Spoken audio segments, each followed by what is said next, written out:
तो हेलो दोस्तों, स्वागत है आपका मेरे इस यूट्यूब चैनल पर। तो आज हम बात करेंगे पर्ल मिलेट यानी बाजरा के बारे में। तो बाजरा को पुअर मैन्स फूड भी कहा जाता है। ये स्टेपल फूड है राजस्थान का। ये widely grow in Asia and Africa में ज़्यादातर ये ग्रो किया जाता है। ये इम्पोर्टेंट सीरियल है इंडिया के लिए, पाकिस्तान और साउथ ईस्ट एशिया के लिए। इसमें जो प्रोटीन कंटेंट होता है वो होता है 11.6%, fat percent 5% and about 2.7% mineral होता है। इसकी अगर ओरिजिन की बात की जाए तो पर्ल मिलेट ओरिजिन हुआ था अफ्रीका से, फिर वहाँ से अफ्रीका से स्प्रेड हुआ इंडिया में और इंडिया से बाकी और। जो सेकंड ओरिजिन बताया जाता है तो वो इंडिया बताया जाता है बाजरा का। इसका एरिया एंड डिस्ट्रीब्यूशन देखेंगे तो जो पर्ल मिलेट है अपना बाजरा है वो ट्रॉपिकल क्लाइमेट में उगता है यानी ग्रो होता है। ये widely grow in Africa and Asia में ज़्यादातर ये ग्रो किया जाता है। 6.98 मिलियन हेक्टर टोटल प्रोडक्शन होता है इसका वर्ल्ड में, और जिसमें कि 8.06 मिलियन टन्स यहाँ पर निकलता है।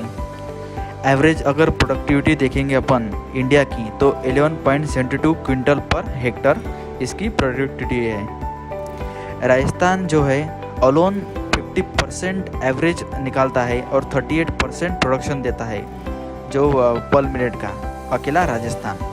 अगर इसकी क्लाइमेट के बारे में बात की जाए तो इसे ड्रॉट कंडीशन जो है रहती है वो रेजिस्टेंट है ज़्यादा, मतलब ये राजस्थान में पाया जाता है तो ड्रॉट रेजिस्टेंस है।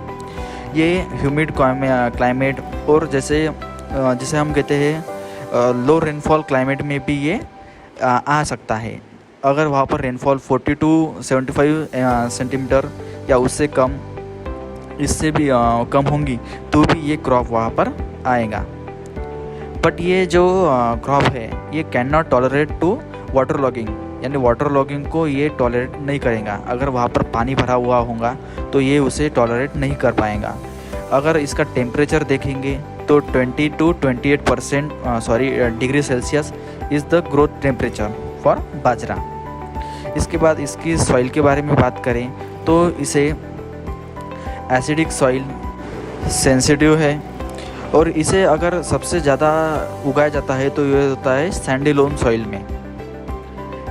यहाँ पर एक बार और कि इसे वाटर लॉगिंग पसंद नहीं है, मतलब वाटर लॉगिंग ये टॉलरेट नहीं कर सकता। इसके बाद अब इसकी आप वैरायटी देखेंगे तो कौन से वैरायटियाँ इसमें है।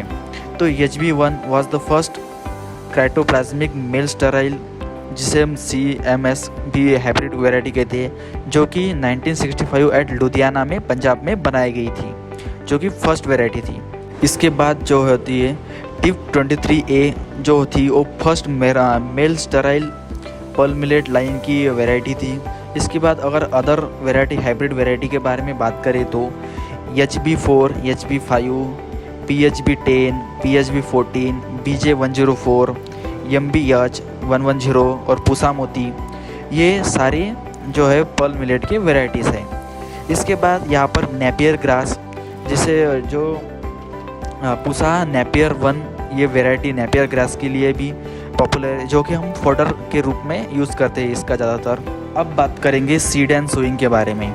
तो इसे जो है ना तो फाइन सीड बेड लगता है, जो फाइन सीड बेड, और जो क्लॉड्स रहते हैं वो भी फ्री होने चाहिए, मतलब जो ढेकड़ रहते हैं सॉइल में वो होने नहीं चाहिए, स्मॉल साइज़ रहना चाहिए। 4 to 5 kg पर हेक्टर इसे जो है सफिशिएंट है, 4 से 5 किलो पर हेक्टर।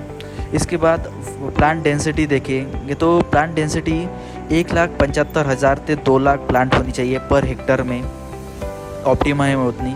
इसके बाद इसकी स्पेसिंग देखें तो 45, 10 to 12 सेंटीमीटर अपार्ट होनी चाहिए। सोइंग जो डेप्थ रहती है इसकी सोइंग डेप्थ होनी चाहिए 2 से 3 सेंटीमीटर डीप। और इसे रेनफेड क्रॉप भी कहा जाता है कि यहाँ पर अगर कम मानसून भी होगा तो भी चल जाएगा। सोइंग टाइम देखेंगे तो यहाँ पर सोइंग टाइम है जून टू जुलाई। अगर इसकी ट्रांसप्लांटिंग करनी है तो इसे जो सीड लगेगा वो लगेगा 2 kg पर हेक्टर, और 500 से 600 मीटर स्क्वायर नर्सरी जो हमें लगेगी 1 हेक्टर के लिए।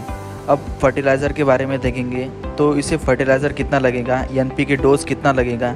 तो एनपीके डोज लगेगा 120 50 40 का, मतलब एन 120 या 100 और पी 50 का और के 40 का, मतलब नाइट्रोजन पोटेशियम एंड फॉस्फोरस का। और जो नाइट्रोजन रहता है उसे 2 स्प्लिट में देना है। पहला जो है वो सोइंग के टाइम देना है और सेकंड जो रहता है वो बाद में निकलने के बाद, समझो 10 से 12 दिन के निकलने के बाद। अब इसकी वाटर मैनेजमेंट देखेंगे तो ये ड्रॉट रेजिस्टेंट या ड्रॉट टॉलरेंट क्रॉप है। अगर यहाँ पर पानी नहीं होगा तो भी इसे ये ज़्यादातर पानी में उग सकता है और मतलब कम पानी में भी उग सकता है, पर इसे वाटर लॉगिंग नहीं होनी चाहिए। जो वाटर रिक्वायरमेंट है, ऑप्टिमम वाटर रिक्वायरमेंट है 250 से 350 mm की। There is a hardly need for irrigation, मतलब कम से कम इरिगेशन लगता है इस क्रॉप के लिए। नो रेनफॉल भी होंगी तो भी चल जाएगा।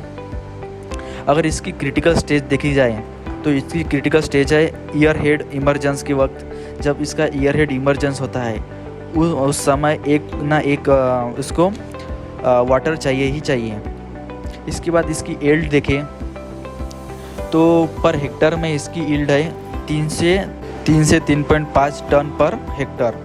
और अगर आपके पास कंपोजिटिव वैरायटी है तो इसकी यील्ड होंगी 2 से 2.5 टन पर हेक्टर।